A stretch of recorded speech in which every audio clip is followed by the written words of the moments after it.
everyone, welcome back to In the Alley. My name is Cody. Glad you guys are back for another video.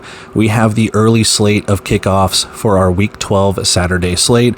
So you can use the timestamps to pick your favorite team or teams, or if you want to watch all of it, you can just start right here as we get in with Arizona and Jacksonville. Let's go. Let's start this Saturday slate off right. Arizona and Jacksonville renewing their rivalry. Tyler Huff is going to take the snap and toss a 16-yard touchdown pass to Jaden Stoshak. On the ensuing kickoff, it's going to be Dylan Barnes hitting a deuce to make it 9-0. Things going from bad to worse. It's going to be Dalton Snead taking the snap, throwing over the middle. It is a diving interception for Jay Davis. He is not touched as he is picking it off, and he has a lane, he has blockers, he has a broken tackle, he has a pick six. But to stop the bleeding here with 11 minutes to play, it's going to be Ron Brown taking the handoff, getting through, rumbling, bumbling, stumbling on his way as he is pulled into the end zone at 16-7. We are still in the first quarter here. Tyler Huff takes the snap. It's an option pitch out to the left side, 6 yards and in for Larry McCammon.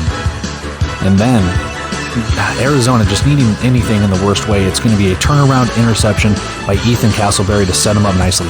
Start of the second quarter here. It's going to be Dalton Snead taking the snap, looking, facing the pressure, escapes it one more time. He takes off and he's going to Superman over the goal line and in. And then following a fourth down stop, the Rattlers get the ball back. Corey Reed 2 yards and in off the left side. We go late into the second quarter here. 3-point lead for the Sharks. They're going to extend it. Tyler Huff up the middle untouched, and he is touched down. And then at the 1 minute warning, Arizona's going to answer back. Snead's going to fake the pitch out, look over the middle. He's got an open Corey Reed in the back of the end zone. Sharks work their way down to try and get a touchdown before the half, and they will. It's a tush push on Tyler Huff as he gets in. And we start the second half. It's going to be Ron Brown taking a handoff, going left side and crossing the goal line and getting it closer. It's a kickoff highlight, so a couple of things could happen, but I've never seen a kickoff take a bounce like that. And then Jacksonville just can't corral it. Arizona falls on it. They recover the kickoff with a chance to tie it. They won't tie it, however. It's a fourth down stand for Jacksonville. They work their way downfield, and Tyler Huff takes it himself to extend the lead to 10. Same score here, under 2 minutes to play. It's a 3rd and 7 for the Rattlers. They need something here. Snead's going to look over the middle, and dropping into coverage is Brandon Munoz. He is going to set Jacksonville up with great field position. And the Sharks will capitalize on it. It is a motion handoff to the left side. McCammon's going to take this one in from 14 yards out to go up 17. Start of the fourth quarter here, trying to get back into it. It's going to be a Corey Reed handoff to the left side, just like the first one. And then 10-point lead here. Jacksonville has worked their way down the field, 2nd and 9. Huff runs out of time, runs out of space. He is sacked by the Rattlers. That sack leads to a 4th and 15. It's going to be Dylan Barnes from 30 yards out. He hits it 54-41. And Arizona will get this to a one-possession game. Corey Reed left side handoff again. After that touchdown, there's no scoring for the final 9 minutes. Snead's going to throw to Isaiah Houston. They're going to try and do some hook and laterals, but he's tackled. 54-48, your final. Sharks win. All aboard the Fisher's Freight. We're going to start with Carlos Davis taking this from 4 yards out and choo-chooing his way into the end zone for 6. And then we're going to have Callum Sutherland, ensuing kickoff, nail a deuce to make it 9-0. We shift all the way to late first quarter here. It's a handoff to Shane Simpson, and I do not see this ball pop out, but it does. And Matt Elam is going to come up with it as a fumble recovery. And then Massachusetts will make the most of it. Kenji Bahar is going to take this. He's going to bobble that handoff, find a way to get an open TO in the back of the end zone. Let's pick it up midway through the second quarter here. Kenji Bahar is going to take the snap. He's going to find an open Thomas Owens left side. He's going to reach across the goal line. Pirates lead. However, the lead won't last for long right now. Carlos Davis facing pressure himself. Going to throw across his body. He's got Shane Simpson going the left side. No one around him. It's a 21-yard touchdown scamper. 17 seconds left in the half here. Freight trying to get anything going to get some points before, and it's not going to happen this time. Field goal at the end, no good either. Then we move all the way to halfway to the third quarter. It's going to be a motion pitch out. Nope, it's a fake. And who else? Thomas Owens with another touchdown grab. All right, so this might be catch of the year. It's going to be 1:20 left in the third. Just a nice little fade. And behind the legs catch for T.O. Redding. And on the ensuing kickoff, it's going to be Callum Sutherland booting this ball up. And you know what that means. It's a deuce, 30-15 Pirates. Fisher's needing points in a very desperate way, it seems, but he won't get any. Carlos Davis just smacked by a sack up the middle. And then we shift all the way to late fourth quarter here. 4 minutes to go. Josh Gable's field goal attempt is up and good, 33-15. I did a play like this to encapsulate Mass's season earlier, and now it's Fisher's turn. It's just a bad snap, fourth down, doesn't matter what happens. Pirates take over, first and goal. And Massachusetts will make the most of it. Under 2 minutes to play here. It's a handoff. Nope. It's a keeper. It is Kenji Bahar taking it in.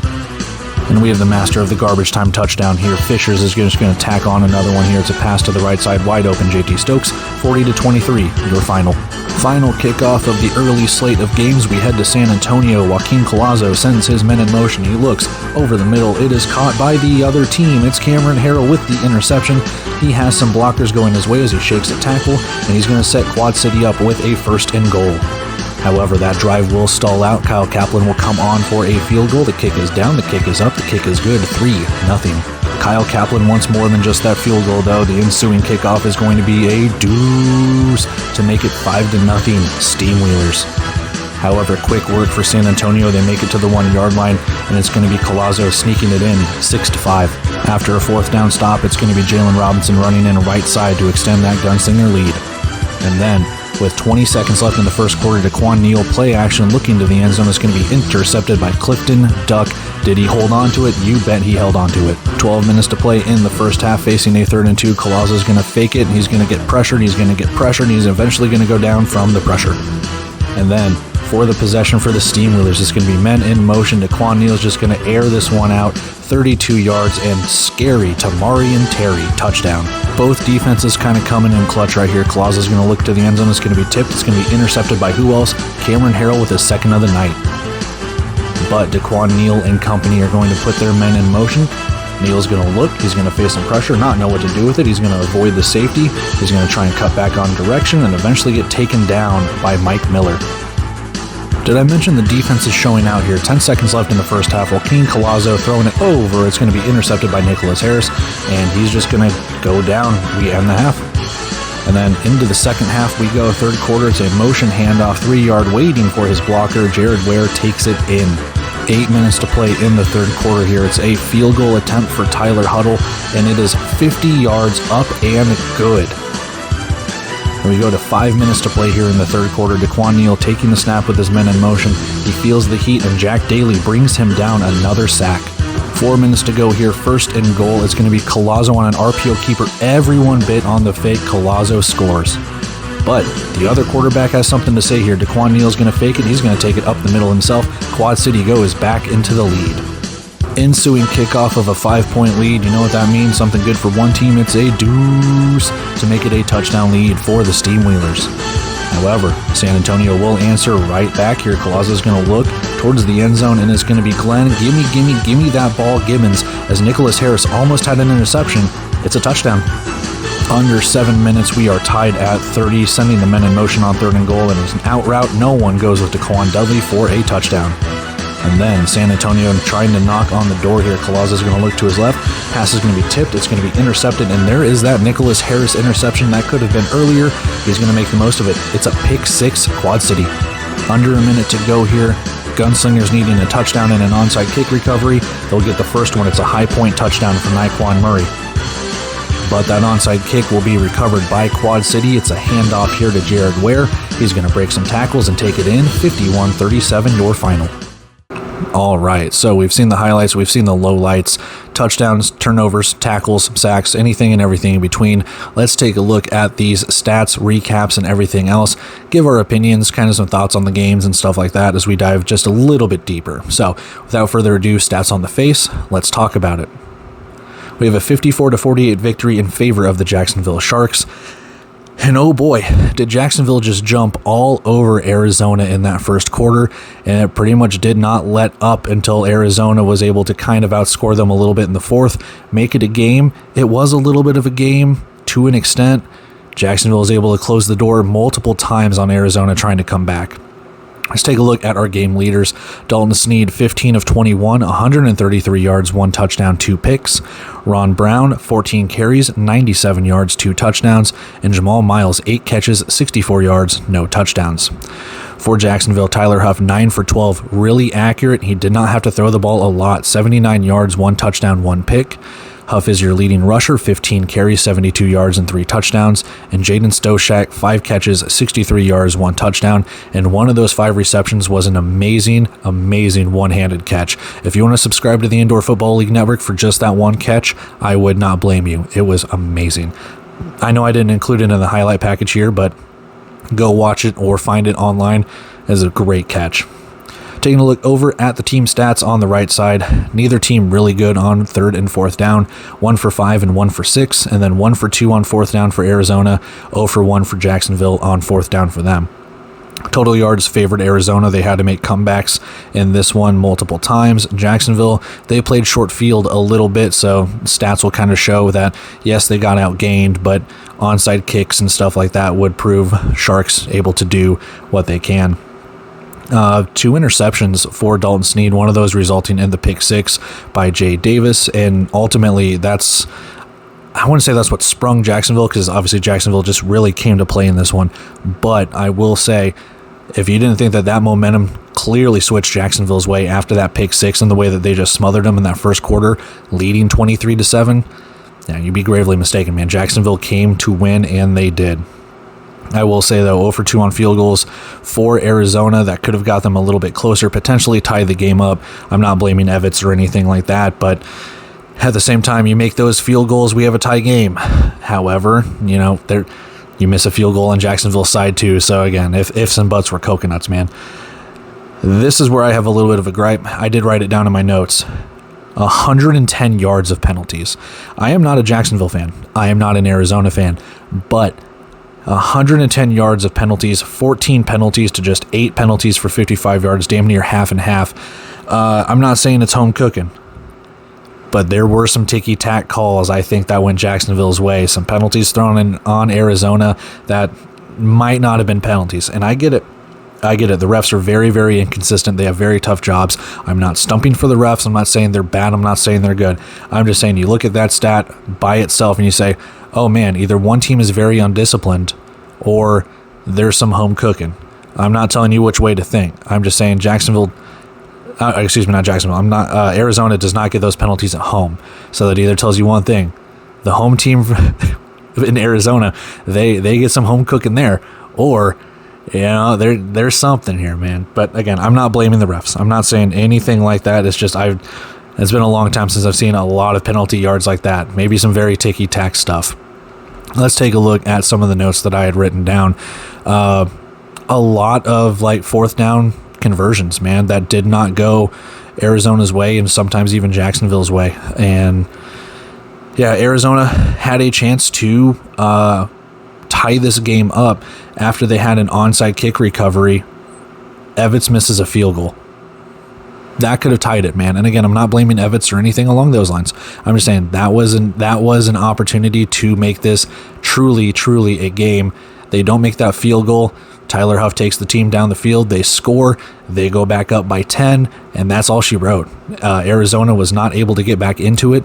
They were able to get it within 6 with that final touchdown. They couldn't do anything in 9 minutes. So what can you do? Defense played really well for Jacksonville, able to get after Sneed, cause him a little bit of disruption. He was pretty accurate, 15 of 21. But overall, it was the Sharks just playing their game. And if they play like this for the rest of the season, there is no doubt in my mind that they will not only make the playoffs, obviously, but they will also be a title contender. Arizona's lost 2 in a row, so back to the drawing board they go. And even after all the transactions, and I bet Arizona and did all this, you kind of left scratching your head going, what just happened? So they got to get it right. Jacksonville's getting it right, and we move on from there. Let's go check out our second and third recaps. All right, recap number 2, after seeing all of the highlights, lowlights, anything and everything in between, touchdowns, tackles, sacks, you name it, we got it. Let's take a look at recap number 2 with Fishers and Massachusetts. So, stats on the face, let's dive in. We have a 40-23 victory in favor of the Massachusetts Pirates, and it was pretty much all Massachusetts after that first quarter. Fishers looked really good getting that first touchdown and deuce, and then after that, it was all just kind of Massachusetts. Game leaders on the left side, Kenji Bahar, 13 of 17, pretty accurate all things considered, 92 yards, 4 touchdowns. Puka Williams, 18 carries, 56 yards, ran pretty well. And T.O., Thomas Owens, 4 catches, 41 yards, 3 touchdowns. Didn't need a lot of yards, but when he was in the end zone, he was catching those touchdowns. Carlos Davis, 14 of 27, 128 yards, 2 touchdowns, no picks. He's your leading rusher as well, 8 carries, 20 yards, and 1 touchdown. And Shane Simpson, 3 catches, 40 yards, 1 touchdown. Your running back is your leading receiver. Taking a look over at the team stats on the right side, 3 for 8 on third down for Massachusetts, not the best day at the office, and 6 for 11 for Fishers. They were able to move the chains, but 0 for 4 on fourth downs. They could not move the chains on fourth downs for the life of them. And I get it. One of those was that weird snap that Davis eventually had to fall on. It was a turnover on downs that led Massachusetts to a 1st and goal inside the 5. But still, 0 for 4. You got to make those count. Total yards, not a lot of yards for either team in this game. There is, but there isn't. 178 to 151. The thing I want to talk about here, though, 23 rushing yards for Fishers. They have completely 180 themselves. They are no longer just rushing the ball like they did in the first half of this season. They are throwing the ball now and just completely redoing their offense, it seems like. They brought in Carlos Davis, and I thought you would be more complimentary of adding the pass to the run, and they have just almost completely abandoned the run, it seems. Yes, they ran 19 attempts, but Carlos Davis had 20 yards. They ran for 23 yards, so it means that there are some guys that just lost yards when they ran it. And it's just another 180 of what is this offensive identity? We thought we had it figured out. They were going to power run, waste clock, and if they could get out to a lead and hold on to it and not try and, lose it or play from behind, that's what I thought. And now we have a team that is throwing it almost 30 times a game. I don't know if this is just a one-off or is this what Fishers wants to become, but we have to talk about this offensive identity or lack thereof. On the other side, though, I think Massachusetts has a pretty balanced attack, 86 rushing yards, 92 passing yards, and they ran it more than they threw it, but still kind of even in a sense and pretty accurate for Kenji Bahar. Penalties favored Fishers, 4 for only 31 yards, 7 for 57, just the one turnover to speak of on that fumble that Matt Elam recovered. Let's take a look at some of the notes that I had written down here as we move along. Not really a lot. I mean, just wide open spaces for Shane Simpson on that touchdown catch and run. I don't know. I didn't have a lot written down except like who scored, yardage, and stuff like that. The biggest one was there was an end zone shot to Jaron McGaw. The pass goes incomplete. It's a 4th and 2. Pirates take over, and you only needed 2 yards. And I think around this time, Massachusetts was up pretty big. I think it was like 30 to 15 or maybe a little less than that, to be brutally honest with you. But Massachusetts ended up scoring how many points? This is great podcasting, isn't it? They scored a lot of points in between the times that Fishers ended up, was it 26 until Fishers ended up scoring that garbage time touchdown. So yeah, 26 unanswered points for Massachusetts. I apologize for stalling, but I was trying to do math in my head. 26 unanswered points for Massachusetts until Fishers scored their final garbage time touchdown. That's not going to win you many games if you're giving up 26 unanswered points. Fishers, that defense, that offense, even more. So what can you do? What can Fishers do to salvage this season? I do not have an answer. And if anyone does, I hope it's Dixie Wooten and company, because they have to turn this season around somehow, some way. Because right now, it just seems, man, it doesn't look good. On the other end, Massachusetts does look like they're turning their season around. They inch closer to that 4th and final playoff spot. I believe it's occupied by Tulsa right now. We'll talk about the Tulsa recap in a separate video, but for right now, if Massachusetts can kind of keep doing what they're doing, it looks like they can make a chance or make a run at a chance for that 4th and final playoff seed. We'll kind of see how it goes here, but very good game for Massachusetts. Fishers, not so much. With that being said, let's go take a look at our final recap of the night. All right, so I actually meant the final recap of this video, not final recap of the night. So if you're continually watching this, I do apologize. But anyway, yeah, I got a little ahead of myself there. It's not the final recap of the night. This is the final recap of this video. So with that being said, let's take a look at the stats, dive in, opinions, stuff like that. So we have a 51-37 victory in favor of the Quad City Steamwheelers. They go on the road, and I completely forgot about this until I was kind of like doing the highlights and editing. Quad City's already played Joaquin Collazo when he was in Iowa, so they kind of had an idea, and I never took that into consideration when I was previewing it or anything like that. I just went, oh, these two teams have never played each other. I completely forgot that Collazo was with Iowa when Quad City played them, forced quite a few turnovers, and they did it again. Let's take a look at the game leaders on the left side. Daquan Neal, 14 of 23, 172 yards, 2 touchdowns, 1 pick. Neal, your leading rusher, 9 carries, 29 yards, 1 touchdown. They didn't run the ball a lot. They didn't need to, apparently. Tamarian Terry, 4 catches, 71 yards, 1 touchdown. Welcome to Quad City, buddy. Joaquin Collazo, 21 of 41, 231 yards, 2 touchdowns, 4 interceptions. He was accurate over or roughly 50%, or actually over technically, but still 4 interceptions, one of them being a pick 6. I just can't have that happen. Jalen Robinson, your leading rusher, your wide receiver being your leading rusher. Actually, I don't think they had a wide receiver suited up in this game now that I'm thinking about it. But Robinson, he did get hurt. 5 carries, 30 yards, 1 touchdown. Glenn Gibbons, 7 catches, 80 yards, 1 touchdown. Over to the team stats, neither side looking pretty good on third down. Fourth down, San Antonio was 100%, but 2 for 6 for Quad City, 4 for 10 on third down for San Antonio. They were able to make the most of it, field goals, stuff like that. But when they couldn't, they were kind of turning the ball over a little bit on downs. Total yards favor the Gunslingers. They did have to kind of come back into this one in that second half. And yeah, turnovers just kind of doomed them a little bit. When you look at that, just the 4 interceptions, I feel like that is the way that the game went. Now, Quad City was already up 7 when that pick 6 happened, but any opportunity that Quad City had to pick off Collazo, they did it.